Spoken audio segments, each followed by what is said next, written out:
Jungkook POV. After my shift ended, I didn't waste any time. I walked straight to my university, the cheapest public one I could find. Every cent counted.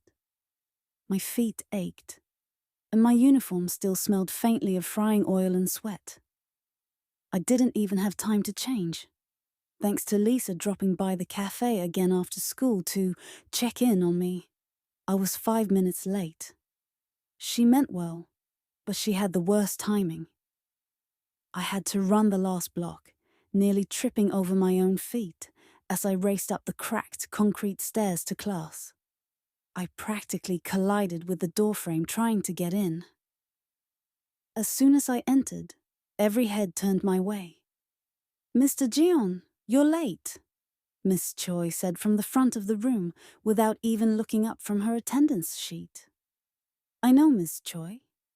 It won't happen again," I replied, slightly breathless. She adjusted her glasses and gave me a withering look over the rim. "See that it doesn't.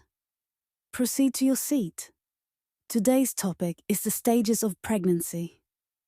I muttered an apology and made my way to the back of the room, my usual corner. It was far from the door, close to the window, and thankfully away from the constant whispers of students who could afford both free time and sleep.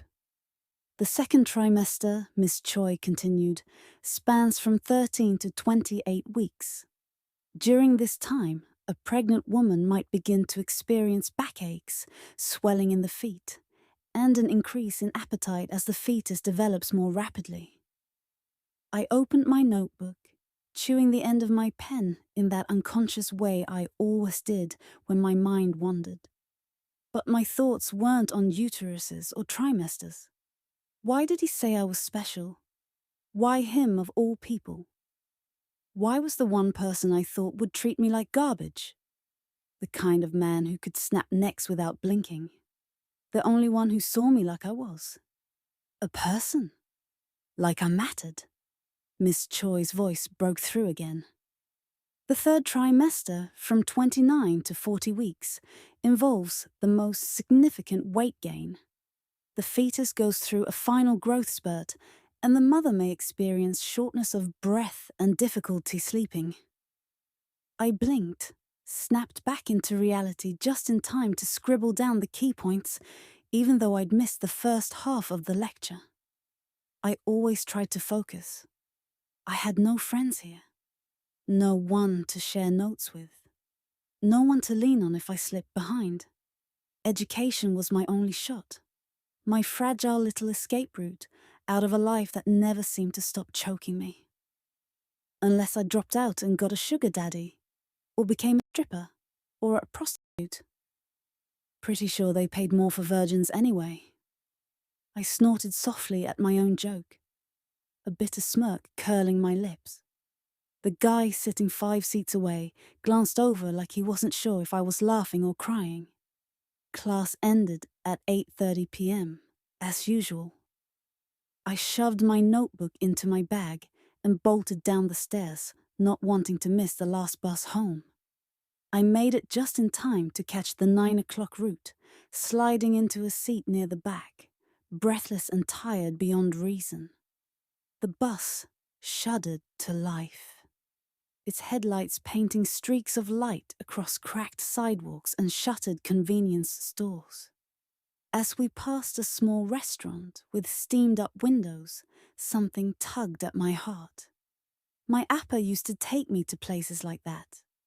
Back when we first moved to Seoul from Busan, he'd come home late from work, always smiling no matter how exhausted he was.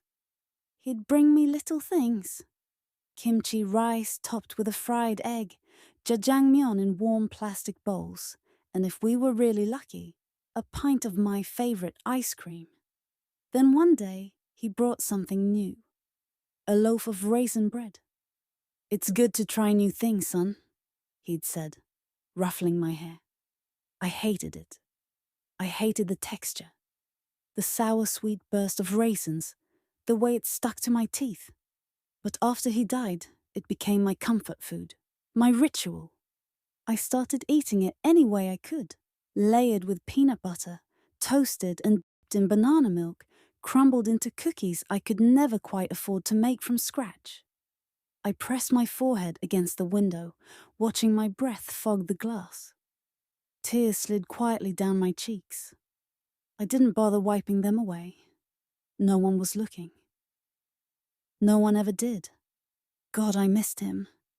And in moments like this, when the city felt impossibly big and I felt impossibly small, the loneliness wrapped around me like a second skin. Tight, cold, inescapable. The world didn't feel like a place made for people like me. But I was still here, still breathing, still holding on. Somehow,